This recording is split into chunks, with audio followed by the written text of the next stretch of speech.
Crypto currency पर tax. Crypto currency को अगर बेचने पे कुछ भी फ़ायदा होता है या फिर कुछ भी उस पर इनकम होती है तो उस पर 30% जो है टैक्स लगा करेगा। और इसके अलावा 1% टीडीएस के बारे में भी बात की गई है। अभी जो बजट पेश किया गया था उसमें क्रिप्टो करेंसी पर जो टैक्स लगेगा इसके बारे में भी बात की गई थी। इसके अलावा भी कई सारी बातें जो कि मैं बात करने वाला हूँ कि 1% जो टीडीएस है वो किस तरीके से होगा या फिर जो 30% टैक्स है वो किस तरीके से होगा। इसको करेंसी ना मान के एक वर्चुअल असेट के तौर पर इसे रखा गया या डिजिटल असेट के तौर पर इसे माना गया।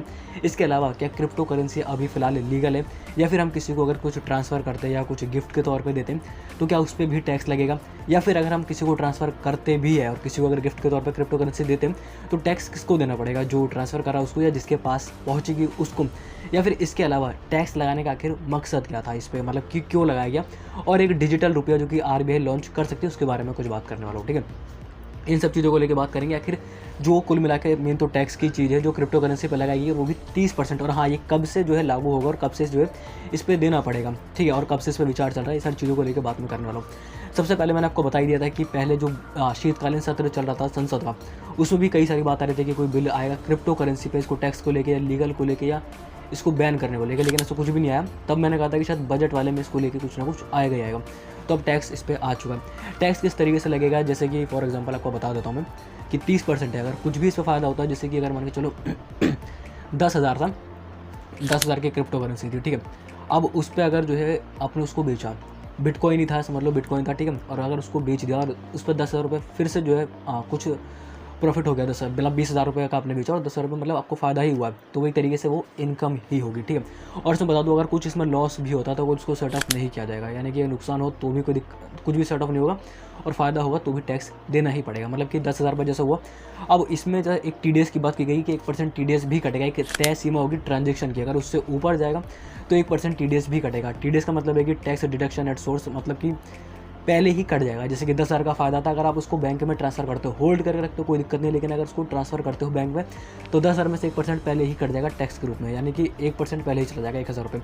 अब जो 9,000 रुपये बचेंगे उस पर 30% देना पड़ेगा, क्योंकि वो फ़ायदा टीडीएस तो चला गया।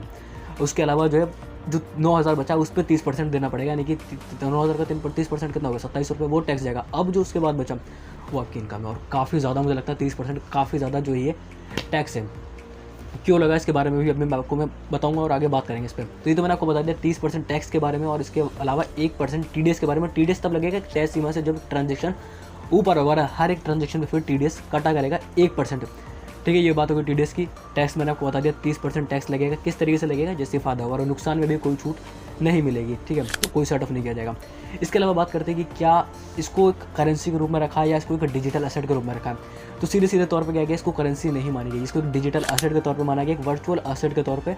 इसके अलावा एक एनएफटी हो गई, उसको भी इसी तरीके से माना गया, यानी कि वर्चुअल एसेट से मतलब कि एक नॉर्मल एसेट होती है, घर हो गया, सोना हो गया, उसको एक वर्चुअल एसेट के तौर पे, एक डिजिटल एसेट के तौर पे माना गया, इसीलिए क्योंकि ये एसेट है इसलिए इस पर टैक्स लगाया गया। कोई करेंसी नहीं मानी गई, क्योंकि करेंसी पर ऐसा कोई टैक्स नहीं लगाया है, ठीक है। करेंसी इसको माना ही नहीं, एसेट है, आपने रखा है, खरीदा है, इसको रख रहे हो, बेच रहे हो, तो उस पर टैक्स देना पड़ेगा, इस तरीके से समझ लो एसेट है इसको। इसके अलावा क्या इसको लीगल माना गया, कि काफ़ी लोग सोच रहे हैं कि इस पर टैक्स लगा दिया गया तो लीगल हो गया। लीगल की तरह आप इसको मान सकते हो, क्योंकि इसे बैन नहीं किया गया। टैक्स लगाया मतलब कि ये चलेगी, क्रिप्टो करेंसी को रखा जाएगा, और इसके अलावा भी डिजिटल रुपया भी एक लाया जाएगा, जो कि मैंने आपको पहले बताया था, CBDC, central bank digital currency, ठीक है, ये लाया जाएगा, जो 2022-23 के लगभग आएगा, जो कि आरबीआई ही लाएगा, वो पूरी तरीके से सेंट्रलाइज होगा। और इसको भी क्रिप्टो करेंसी में भी इसीलिए टैक्स लगाया गया है, जिससे कि पता लगे ट्रांजेक्शन, और टीडीएस भी इसीलिए कटता है कि पता लगे हाँ जेन्युइन है, कहाँ से और किस तरीके से ट्रांजेक्शन हुआ गया, इसलिए वो 1% पहले ही कटता है तय सीमा से, अगर ज़्यादा ट्रांजेक्शन होते हैं तो। काफ़ी सारी मैंने वीडियो ऐसे बना रखी है इसको, बिटकॉइन को लेके क्यों ट्रांजेक्शन और क्यों सब चीज़ें लाया जा रहा है, इस पर क्यों भी लाया जा रहा है, वो जाकर आप देख सकते हो।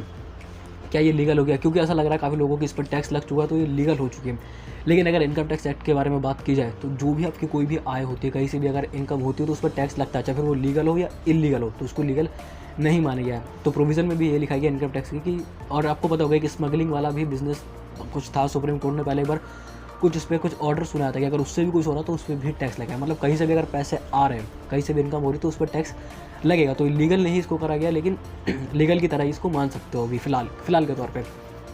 अब बात करते हैं कि इसको लीगल नहीं माना है, इसको एसेट के रूप में मान लिया, 30% टैक्स भी हो गया, 1% टीडीएस भी हो गया। अगर अब हम किसी को ट्रांसफ़र करते हैं, किसी को गिफ्ट में देते हैं क्रिप्टो करेंसी के तौर पे, तो कौन जो है इस पर टैक्स चुकाएगा, क्योंकि टैक्स उस पर भी लगेगा। मैं एग्जांपल के तौर पर बताऊँ, मेरे पास अगर बिटकॉइन है और अगर मैं किसी और को ट्रांसफ़र करता हूँ, तो मैंने तो ट्रांसफ़र कर दी, अब जिसके पास गया वो उसको उस पर टैक्स देगा, यानी कि जिसको मैंने ट्रांसफ़र करी है, जैसे मैंने ए ने बी को करी तो बी इस पर जो है जिसको मिलता है मतलब वो इस पर टैक्स चुकाएगा 30% का, ठीक है। ये बात हो गई इस पर। अब सवाल आता है कि इस पर टैक्स लगाया क्यों गया। तो लगभग 2017-18 से आप लोगों को पता है कि बहुत तेज़ी से क्रिप्टो करेंसी, नई तरह की क्रिप्टो करेंसी आई है और सरकार भी इस पर देख रही है, और इंडिया इसमें सबसे नंबर 1 है इन्वेस्ट करने के तौर पर क्रिप्टो करेंसी में। लगभग 70,000 करोड़ रुपए जो है इसमें आप समझ सकते हो इन्वेस्ट किए गए, जो कि पूरी कुल आबादी का सिर्फ 8% लोग हैं जिन्होंने इतना पैसा लगाया है। तो आप समझ सकते हो जब इतना लोग उसमें लगा रहे हैं और जितने लोगों ने पहले पैसा छापना था वो छाप लिए। अब इसकी बारी है, अब बारी है टैक्स देने की भी। और मैं आपको बता दूँ, होल्ड करके रखना कोई दिक्कत नहीं है, लेकिन अगर टैक्स नहीं देना ये फिर इलीगल में चीज़ में गिना जाएगा। हाँ, इसे इलीगल चीज़ में ही गिना जाएगा अगर आपने नहीं दिया। और ये दो तरफ से हो सकता है, या तो आप एक बिज़नेस के तौर पे समझ सकते हो, आप खरीद रहे हो बेच रहे हो तो बिज़नेस टैक्स आप समझ सकते हो, या फिर आप समझ रहे हो इसको होल्ड करके रख रहे हो, कैपिटल गेन आप उसे समझ सकते हो, काफ़ी लॉन्ग टर्म के लिए रख रहे हो, तो उस पर भी टैक्स आपको देना ही पड़ेगा। यानी होल्ड करके रखो, बहुत लंबे समय तक रखो तो भी टैक्स देना है, तुरंत खरीद रहे हो बेच रहे हो तो उस पर भी टैक्स देना पड़ेगा, टैक्स तो देना पड़ेगा। इसके अलावा जैसे मैंने बताया कि इतने सारे लोग उस पर कर रहे हैं, तो इनकम भी होनी चाहिए सरकार की।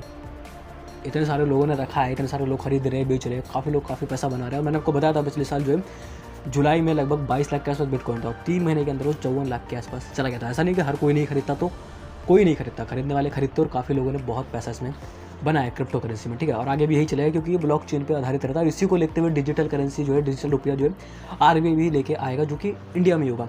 अब बात करते हैं, मैंने आपको बता दी कि कौन गिफ्ट करने पे कौन देगा, क्यों सरकार ला रही है, क्योंकि सरकार को भी पैसे चाहिए। जब इतने लोग इसमें पैसा लगा रहे हैं, मैंने आपको बताया 70,000 करोड़ के लगभग, जो कि सिर्फ 8% लोग हैं, 8-9% लोग हैं पूरी कुल आबादी का। इतने लोगों ने ही सिर्फ लगाया, अभी तो काफ़ी लोग तो लगाते ही नहीं अभी, ठीक है। इसके अलावा अब बात करते हैं कि मैंने आपको बता दिया कि किस तरीके से।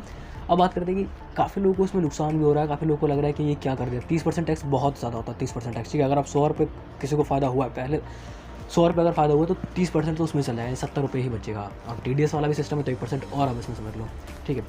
पहले बात करते हैं कब से आएगा ये। 1 अप्रैल से आएगा, जो फाइनेंशियल ईयर होता है तब से ये लागू किया जाएगा। 31 मार्च तक कुछ नहीं, आप नॉर्मली इसको ट्रांजेक्शन जैसा हो रहा है चलता ही रहेगा वैसे, ठीक है। अब इससे होगा कि जो काफ़ी पैसा लगाते हैं तो उनको ज़्यादा शायद फ़र्क ना पड़े, लेकिन जो कुछ छोटे इन्वेस्टर आप समझ सकते हो जो लगाते थे इसमें पैसे, वो उनको क्या लगेगा कि हाँ 30% अब टैक्स इसमें भी देना पड़ेगा, ठीक है। काफ़ी लोग इसमें थोड़े कतराएंगे, लेकिन इससे एक फ़ायदा ये हुआ है कि अब जाके देखोगे ना किसी भी एक्सचेंज प्लेटफॉर्म पे, तो जितनी भी क्रिप्टो करेंसी लिस्टेड होती है वो सब प्लस में चल रही है, चाहे बिटकॉइन हो गया, इथेरियम हो गया, बड़ी क्रिप्टो करेंसी हो गई। इसके अलावा जो मैंने आपको बताया था डॉज कॉइन और शिबा इनू के बारे में बताया था मैंने, वो भी प्लस में ही चल रही है अभी, ठीक है। अभी हाल में आप एक हफ्ते का उठा के देख लो चार्ट, सब अभी जो है ऊपर सबका ग्राफ चढ़ा। तो इससे एक फ़ायदा हो गया क्योंकि काफ़ी लोगों को लग रहा है कि लीगल हो गई है, टैक्स इस पर लग चुका है, लेकिन टैक्स लगने से खाली ये लीगल नहीं हुआ है। मैंने आपको बता दिया किसी तरीके से भी इनकम हो, इनकम टैक्स एक्ट में यही आपको टैक्स देना पड़ेगा, ठीक है। कोई भी टैक्स स्लैब में हो इससे कोई बच नहीं सकता, टैक्स देना पड़ेगा। तो मैंने आपको बता दिया होल्ड करने में कोई दिक्कत नहीं है, लेकिन इसको अगर सेल करते हो, बैंक में ट्रांसफ़र करते हो तो वो TDS भी कटेगा, और उसके बाद जो पैसा बचेगा जो प्रॉफिट का, उस पर 30% टैक्स भी देना पड़ेगा। फिर जो बचेगा वो आपकी इनकम होगी, ठीक है। तो मैंने काफ़ी सारी चीज़ें आपको बताई दी कि 30% टैक्स के बारे में, 1% TDS के बारे में, असेट के तौर पे इसे रखा गया, ना कि करेंसी के रूप में, क्योंकि करेंसी से मानी ही नहीं गई है।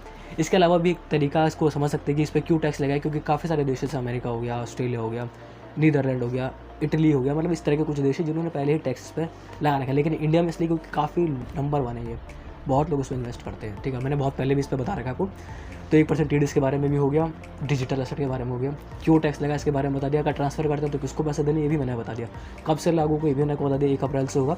और इसे छोटे इन्वेस्टर को और बड़े इन्वेस्टर को क्या फ़ायदा होगा ये भी मैंने बता दिया। बड़े इन्वेस्टर को फ़ायदा क्या, मतलब वो तो लगा रहे थे 30% टैक्स सबको भारी लगते हैं, काफ़ी ज़्यादा बड़ा हो जाता है अमाउंट, लेकिन सरकार को इसमें भी एक इनकम सोर्स अपना दिख रहा है, क्योंकि काफ़ी लोग इसमें पैसे लगा रहे हैं और इसको एक तरीके से रेगुलेट किया जाएगा। लेकिन इसको रेगुलेट किया जाना चाहिए नहीं एक तरीके से, क्योंकि उस पर आधारित ही नहीं है, लेकिन एक तरीके से अच्छा है क्योंकि काफ़ी सारे इलीगल गतिविधियाँ हो सकती है। जैसे मैंने आपको बताया मनी लॉन्ड्रिंग हो गया, या आतंकवादी जो टेररिस्ट वाला होता है फंडिंग, ये सारी चीज़ें भी इसके माध्यम से होती थी, क्योंकि इसका कोई ट्रैक ही नहीं करता था। लेकिन अब ऐसा नहीं है। तो जितनी भी प्राइवेट क्रिप्टो करेंसी, अब इसमें शायद लोग कम पैसे लगाएंगे, जब अगर डिजिटल करेंसी आ जाएगी RBI के जरिए, उसकी खुद की आएगी, तो एक वर्चुअल करेंसी भी हो जाएगी, शायद उसको लेन देन में भी इस्तेमाल कर सकते हैं। अभी बिटकॉइन क्या है या इथेरियम क्या है, उसको हम खरीद या बेच नहीं सकते कोई चीज़ को खरीदने के लिए, लेकिन जो डिजिटल करेंसी होगी शायद उसको हम खरीद सकते हैं। तो ये था कुछ बजट को लेके, और काफ़ी टाइम से मुझे इसको बनाना था, 3-4 दिन हुए थे और अभी समय मिला तो मैंने कहा अभी वीडियो बनाते हैं। और इस तरीके से बनाने में काफ़ी ज़्यादा अच्छा लग रहा है, क्योंकि ऐसे पहले बनाते थे, लेकिन जब जैसे टाइम मिलता है मैं छत पर भी जाके बना देता हूँ, आपको पता ही है। तो ये था कुछ क्रिप्टो करेंसी को लेके जो बजट में पेश किया गया और आखिरकार टैक्स पर लग चुका। आपका क्या विचार है कमेंट में बता सकते। तो बस फ्लाइट में तो काम के लगी कुछ जानकारी जरूर मिलेगी। वीडियो को लाइक कर देना, चैनल पर सब्सक्राइब भी कर देना। इसी तरह के वीडियो देखने के लिए बेल आइकन कॉल पर कल बाकी मिलेंगे आपसे इसी तरह के वीडियो में, नहीं जाने से तब तक के लिए जय हिंद, वंदे मातरम।